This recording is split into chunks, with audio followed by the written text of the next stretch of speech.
예, 눈물이 납니다. 감사합니다. 예,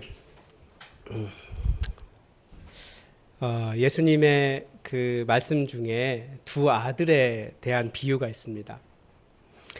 아버지가 맏아들에게 가서 오늘 포도원에 가서 일하라 라고 말했더니 이 아들이 네 아버지 가겠습니다 라고 대답하고 어떻게 했습니까?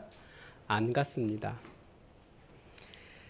둘째 아들에게 가서도 아버지가 동일하게 이야기했습니다. 그런데 둘째는 싫습니다 라고 말했는데 후에 뉘우치고 포도원에 가서 일했습니다.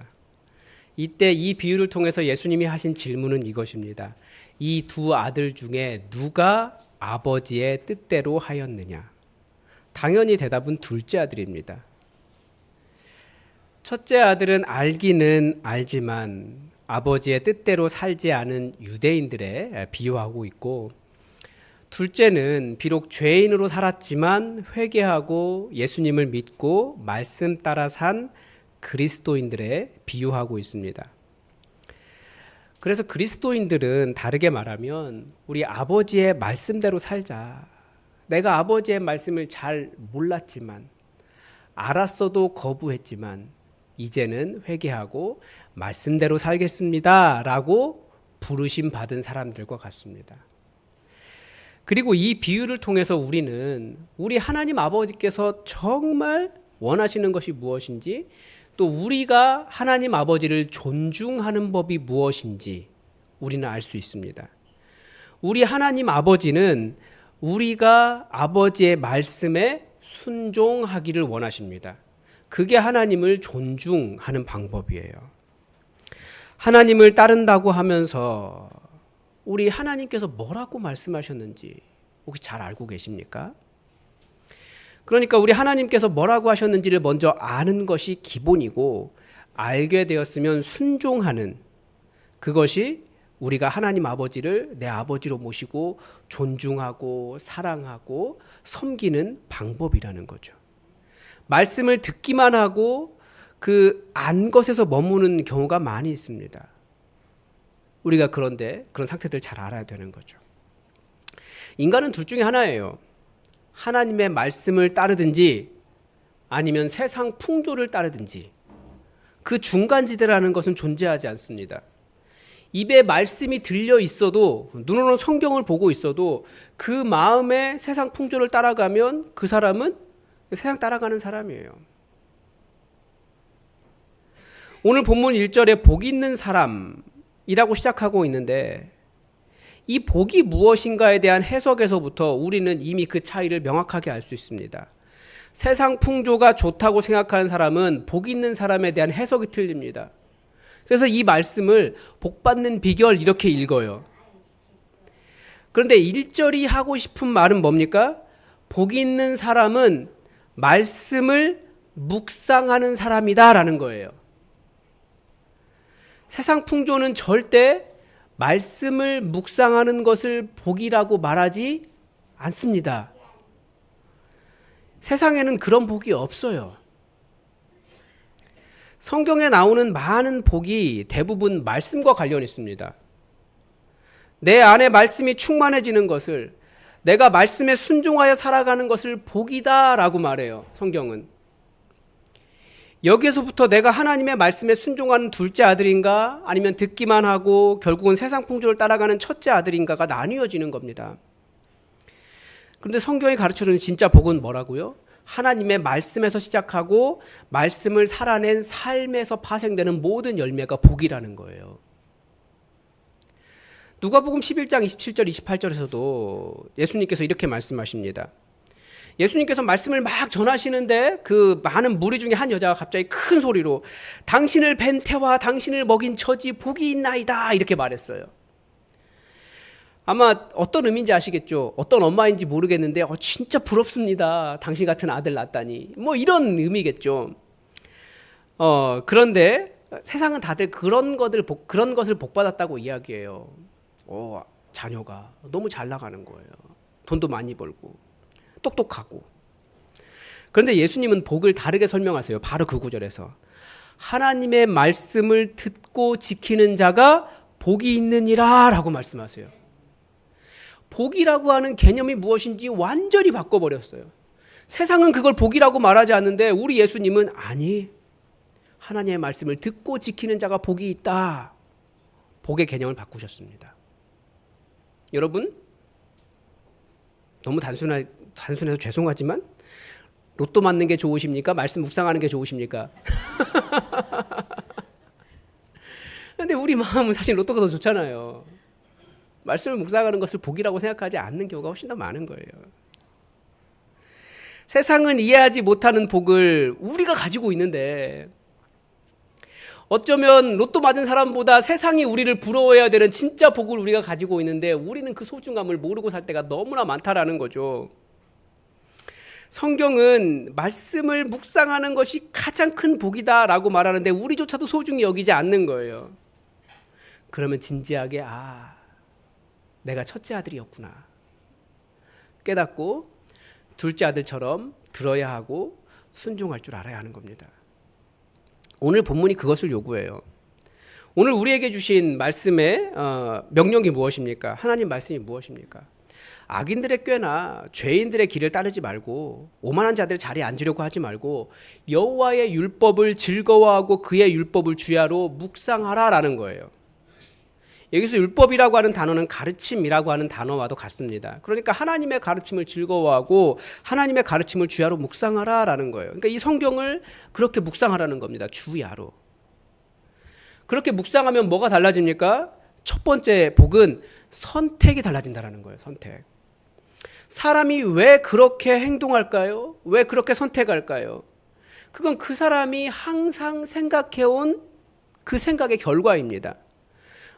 여기서 말하는 묵상의 원어적 의미는 중얼중얼거린다는 뜻이에요. 다시 말하면 그 사람이 항상 입에 말하고 머릿속으로 생각하고 반복적으로 생각하는 것이 묵상입니다. 그 사람이 반복적으로 그렇게 생각해 왔기 때문에 또 그렇게 들어왔기 때문에 그렇게 말하고 그렇게 행동하고 그렇게 선택하는 것입니다. 다 그 묵상의 결과라는 거죠. 죄인들의 길에 서는 이유, 오만한 자들의 자리를 사모하는 이유, 그것도 그 사람이 그 길과 그 자리를 계속해서 묵상해 왔기 때문에 그런 겁니다. 그 묵상의 결과로 선택하고 행동하는 거라는 거예요. 여러분 잘 아시겠지만 우리의 생각은 절대 쉬지 않습니다. 가만히 있는 것을 견디지 못해요. 하나님의 말씀을 묵상하지 않으면 다른 엉뚱한 생각으로 가득 차게 됩니다. 나뿐만 아니라 사탄조차도 끊임없이 악하고 더러운 생각으로 우리를 유혹합니다. 세상적인 염려와 근심이 우리를 사로잡아 버립니다. 머리는 쉬지 않아요. 그 생각이라고 하는 공간에 하나님의 말씀을 채워 넣는 것이 묵상이라는 거예요. 그래서 1, 2절 말씀을 요약하면 하나님의 말씀을 주야로 밤낮으로 묵상하라 이거예요. 그러면 3절은 이 묵상에 대해서 뭐라고 비유하고 있습니까? 시냇가에 심은 나무와 같다라고 표현합니다. 다시 말하면 묵상이란 나무를 물이 풍성한 시냇가에 심는 것과 같은 행위입니다. 물론 나무들마다 차이가 있을 거예요. 어떤 나무는 물이 많이 필요하고 어떤 나무는 물이 적게 필요하겠지만 물 없이 살 수 있는 나무는 하나도 없습니다. 이 표현은 인간의 본질을 설명해 줍니다. 나무가 물 없이 살 수 없듯이 물이 풍성해야 메마르지 않고 잎도 잘 피고 열매도 아름답게 맺듯이 인간이라고 하는 존재는 하나님의 말씀에 뿌리 박을 때야 살 수 있고 잎도 열매도 푸르고 아름답고 풍성하다라는 겁니다. 잘 아실 거예요. 여러분들 다 나무를 길러 보셨으니까. 말 못하는 나무도 그게 필요해요. 더더군다나 나무마다 보니까 열매를 맺기 위해서는 가장 좋은 양분이 따로 있더라고요. 그냥 물 옆에 심어놓는다고 해서 나무가 잘 자라고 열매를 맺는 게 아니더라고요. 양분이 필요해요. 그런데 하물며 사람이겠습니까? 그 사람이 무엇을 먹고 무엇을 듣고 그것을 흡수하며 살았냐에 따라서 그 사람의 삶이 달라지는 거예요. 가끔씩 그 자녀들을 욕하는 부모들이 계세요. 그런데 왜 그 자녀가 그렇게 부모에게 욕먹을 짓을 할까를 생각해 보면 이해가 돼요. 그 부모님이 그렇게 자녀에게 욕하면서 길렀기 때문에 그 자녀가 먹은 것이 욕이기 때문에 욕하는 자녀가 되는 거예요. 이해가 되시죠? 그게 묵상의 결과인 거예요. 우리 삶은 어떤 열매를 반드시 맺게 되어 있습니다. 그래서 묵상이란 내가 어떤 말을 먹느냐와 관계가 있는 거예요. 근데 인간은 하나님의 말씀에 뿌리박고 말씀 먹고 살게 되어 있습니다. 그래서 묵상한 말씀이 내 삶의 열매로 나타나는 거예요. 이렇게 묵상한 사람은 어떻게 된다고요? 그가 하는 일이 다 형통할 것이다 라고 가르쳐 줍니다. 성경은 묵상할 때 형통한다 라는 말을 여러 번 합니다. 여호수아 1장 8절에서도 이 율법책을 내 입에서 떠나지 말게 하며, 여기 나와요. 주야로 그것을 묵상하여 그 안에 기록된 대로 다 지켜 행하라. 그리하면 내 길이 평탄하게 될 것이라. 내가 형통하리라 라고 가르쳐 줍니다. 믿으십니까? 아멘. 이스라엘 마지막을 보고 있는, 모세가 이스라엘 마지막이 아니고 자기의 삶의 마지막을 경험하고 있는 모세가 이스라엘에게 주고 있는 교훈도 그거예요. 그런즉 너희는 이 말씀을 지켜 행하라. 그리하면 너희가 하는 모든 일이 형통하리라. 우리 인생의 형통의 비결이 말씀으로부터 파생된다라는 거죠. 형통의 비결은 다른 데 있지 않습니다. 꾀를 내어 좋다고 하는 길을 찾는 것에 있는 것이 아니라 의외로 하나님의 말씀과 연관되어 있습니다. 그래서 여러분 형통을 원한다면 말씀으로 돌아가서 말씀을 항상 생각하고 무슨 뜻일까 고민하고 그 말씀에 담긴 하나님의 마음을 헤아리고 말씀을 삶의 기준 삼고 다른 사람들이 나를 조종하려고 하는 그런 생각들보다 말씀의 길을 선택하시기 바랍니다. 형통하게 하시는 하나님께서 형통하게 해주신다라는 거죠. 이것이 묵상의 힘입니다.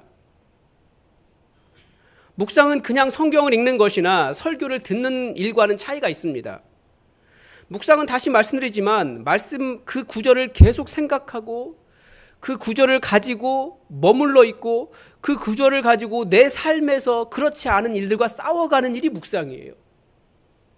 저는 오랫동안 하나님은 사랑이시다라고 말하는데 정말 사랑이신가 이것 때문에 싸워왔어요.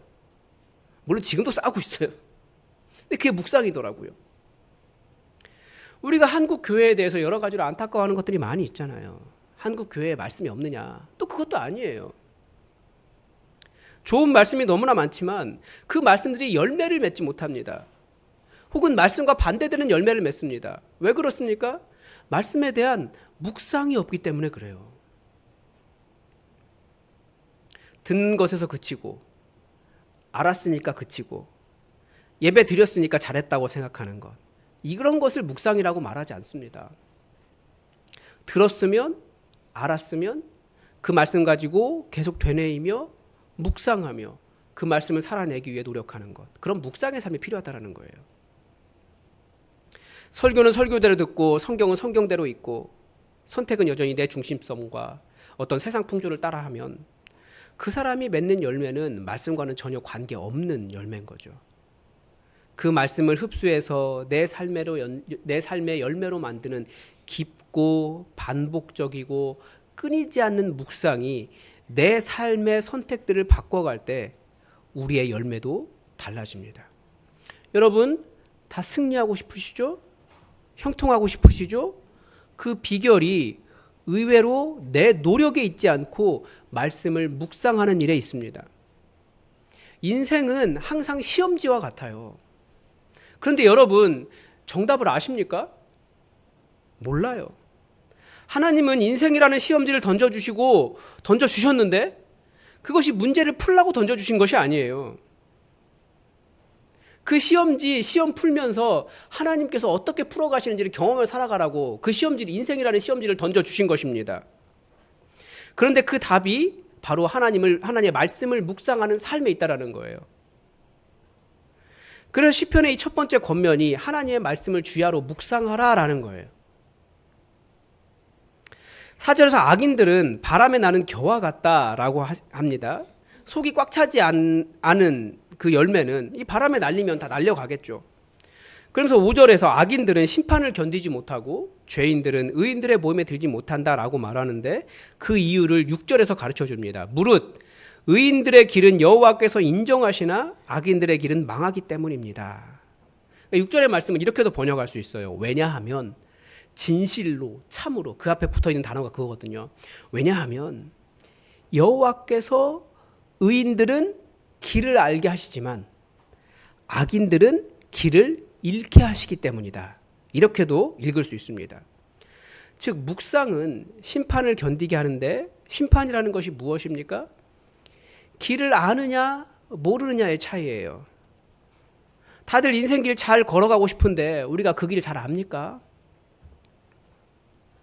다시 앞에서 인생이라는 시험지를 던져주셨다 하셨는데 하나님은 우리에게 정답까지 주시지는 않으셨어요. 왜 안 주셨을까요? 그 인생이라고 하는 시험지를 우리 보고 풀으라고 주신 게 아니기 때문에 정답도 주시지 않는 거예요. 그럼 그 문제는 누가 풉니까? 하나님께서 푸시는 거예요. 다만 우리가 어떤 자세로 하나님께 이 인생이라는 것을 풀어주십시오, 이 인생이라는 시험지를 풀어주십시오 라고 요청하느냐에 따라서 답이 달라집니다. 내가 푸는 게 아니에요. 정답을 알지도 못하는데 어떻게 풀겠습니까? 배워보지도 않았는데. 풀어주시는 분은 하나님이시라는 거죠. 그분이 나에게 길을 알게 하시면 정답이 풀리는 것이고, 하나님께서 길을 잃게 하시면 나는 잘 갔다고 생각했는데 나중에 가서야 이 길이 아닌가 봐 라고 생각하게 된다는 거예요. 그때는 너무 늦은 거죠. 신약성경은 나중에 이 심판대를 어디까지로 미룹니까? 예수님 오셔서 우리를 세우실 그 심판대라고 가르쳐줘요. 그러면 이미 답은, 그 길은 끝난 거예요. 더 이상 돌이킬 수가 없어요. 예수님의 그 심판대 앞에서는. 모든 인생은 결국 하나님의 심판대 앞에 서게 될 텐데, 거기서 아무리 저 잘 살아왔습니다 라고 말해봐야, 항변해봐야 그 길이 말씀의 길이 아니었다면 심판을 견딜 수 없다라는 거죠. 여러분, 주의 말씀을 주야로 묵상하십시오. 묵상이라는 단어는 다른 단어들로 다양하게 표현되어 있습니다. 기억하라, 생각하라, 마음판에 새겨라, 마음에 거하게 하라, 마음에 두라, 상고하라. 그러니까 깊이 생각하라는 거죠. 이렇게 많은 단어들이 있는 이유는 묵상을 한마디로 정의할 수 없기 때문에 그래요. 한 방식으로도 정의할 수 없기 때문에요. 그렇습니다. 그러나 묵상이란 하나님의 말씀에 전적으로 집중하며 그 말씀을 생각하고 또 생각하고 또 생각하는 일입니다. 이렇게 하나님의 말씀에 전적으로 집중하며 그 말씀을 생각하고 또 생각하고, 말씀을 먹고 소화하고 내 영의 양식으로 사용하고 나의 영적 성장을 위해 사용하고, 묵상한 말씀을 통해 하나님과 동행하며 살아가는 일이라는 거죠. 그래서 묵상을 통해 말씀에 대한 이해를 이해하고 그 해석에서, 묵상이라는 것은 이제 말씀이 해석에서 체험의 영역으로 넘어가는 것입니다. 이제 우리가 말씀으로 살아가게 되는 거죠. 한국 교회 안에는 그 말씀 아닌 것들이 말씀인 것처럼 영향을 미치는 일들이 많이 있습니다. 그런데 의외로 잘 분별을 못 하더라고요. 제가 볼 때 여러분들은 다 분별할 수 있을 것 같은데 다 그렇지 않더라고요. 한국 교회 전체를 말하지 않아도 우리 안에도 말씀 아닌 것들을 붙잡고 살아가는 것들이 있어요. 신앙생활을 하지만 뭐가 말씀인지, 무엇이 하나님의 뜻인지 혼란도 많습니다. 신앙생활 하지만 여전히 메말라 있어요. 갈급함이 가득해요. 그 이유는 말씀 때문에 그렇다라는 거예요. 말씀 안 들었습니까? 안 읽었습니까? 그게 아니고 묵상이 필요한 거예요. 생각하고 또 생각하고, 그래서 그 영의 양식을 내가 먹는 그 삶이 있을 때 내가 풍성해진다라는 거죠. 어제 어떤 기사를 하나 읽었습니다. 꼭 설교하려고 그러면 그런 기사들이 눈에 보여요. 신기해요. 어떤 인기 있는 목사님 한 분께서 대중 집회에서 그 당신이 세운 어떤 단체에 헌금하면 천국에서 받을 면류관에 달린 보석이 딸랑딸랑 소리를 내면서 어떤 일을 했는지 자랑을 한다는 겁니다. 뭐 천국의 면류관이 여러 종류라 그래요. 그분 말씀에 의하면. 근데 이게 보석이 다 달려 있대요. 그래서 이 보석이 이 보석이 딸랑딸랑 소리 내면서 이 사람은 여기에 헌금한 사람입니다. 이런 거 얘기한다라는 거예요. 그런데 성도들이, 그 수천 명의 성도들이 거기에서 아멘 하더라는 거예요. 묵상을 하면 이런 거짓말이 분별이 돼요. 저는 지난 주간 예레미야를 묵상하면서 예레미야의 한 행동을 계속해서 묵상하고 있습니다. 예레미야가 성전에 서서 유다 사람들에게 바벨론의 그 느부갓네살의 멍에를 메고서 생명을 보존하라라고 하는 말씀을 계속 전하는데, 그러면서 실제로 나무 멍에를 이렇게 메고 다녔나 봐요. 그런데 하나냐라고 하는 선지자가 여호와 하나님의 말씀이라고 하면서 하나님께서 느부갓네살의 멍에를 꺾으실 것이다라고 말하면서 예레미야의 멍에를 빼앗아다가 그 나무의 멍에를 깨버렸습니다. 부서뜨렸어요. 아마 성전과 나라가 망한다라고 하는 부정적으로 그 예언하는 예레미야보다 긍정적이고 희망적인 메시지를 전한 하나냐가 훨씬 더 인기가 있었을 거예요. 그러니까 그렇게 함부로 대할 수 있죠. 폭력적으로. 그런데 이 거짓 선지자 하나냐가 이렇게 예레미야의 멍에를 꺾고 예레미야의 메시지를 대놓고 거기서 반박할 때 성경은 아주 단순하게 이렇게 기록하고 있습니다. 선지자 예레미야가 자기의 길을 가니라. 아무런 말하지 않고 그냥 가더라고요. 저는 그 거짓 선지자 앞에서 꺾어진 멍에를 바라보고 있는 그 아무 말 없이 자기 길을 가는 예레미야를 보면서 말 없는 어린 양처럼 십자가를 지고 가신 예수님을 묵상했습니다. 예레미야 안에서 예수님이 보이더라고요. 그리고 가장 중요한 사명의 자리가 깨어져도 묵묵히 그 길을 걸어가기로 결단하게 됐습니다. 답이 있어서가 아니라 그냥 말씀에 머무르는 거예요. 성령께서 머무르게 하신 것 같아요. 그러면서 제가 묵묵히 갈 길이 무엇일까? 그런 생각이 들었습니다. 그것이 언제인지는 아마 나중에 알게 될 거예요. 시간 지나면 그때 그래서 그 말씀을 머무르게 하셨구나 알게 될 겁니다. 그런데 성경은 꼭 그렇지만도 않아요. 반대도 있어요. 어떤 때는 잠잠하지 않고 소리쳐서 싸울 때도 있다라는 거예요. 성경 안에는 그런 말씀이 다 들어있거든요. 그래서 일률적으로 이야기할 수 없어요. 그러나 말씀을 묵상하면 성령님께서 어떤 말씀을 따라야 하는지 그때그때 가르쳐 주십니다. 인도해 주시는 거죠. 그래서 묵상이란 이렇게 말씀을 통해 나와 하나님과 함께 역동적으로 상호작용하는 과정이라는 거죠. 우리는 요즘 말로는 티키타카라고 하죠. 그러니까 묵상을 하면서 하나님과 관계 안에서 그런 것이 되는 거예요. 여러분, 우리 모두에게는 뭐가 주어져 있습니까? 참 감사하게도 성경이 이렇게 주어져 있어요. 근데 이거 그냥 들고 다니라고 혹은 그 출판사 돈 주려고 그런 거 아니잖아요.